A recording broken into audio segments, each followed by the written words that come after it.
100%. Κάρι για 3. Όμορφη προσπάθεια, έμεινε ο αντίπαλος του μισό βήμα πίσω.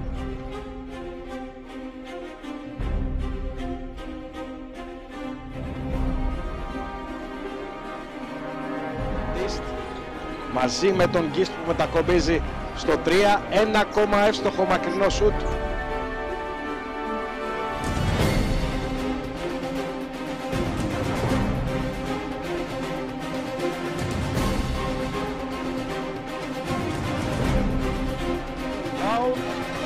Ζάστησαν οι παίκτες της Μακάμπι, πίστεψαν ότι τελείωνε το δεκάλεπτο και τελείωσαν με ένα τρίποντο. Πάλι από τον Κάρι που φτάνει τους 15.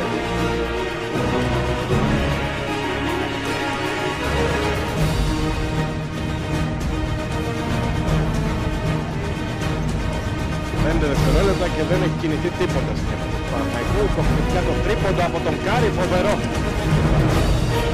Ένα ακόμα μεγάλο σούτ από τον Κάρι για το 46-42. Κοιτάξτε εδώ, ουσιαστικά στο 0. 48-46 ήταν 2 πόντους.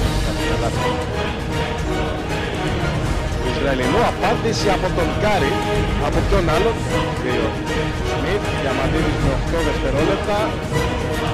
Όξης, Κάρις θα πάει στο lay-up, τρομερό καλάθι από τον Κάρι, δεν φοβήθηκε τους δύο ψηλότερους αντιπάλους του.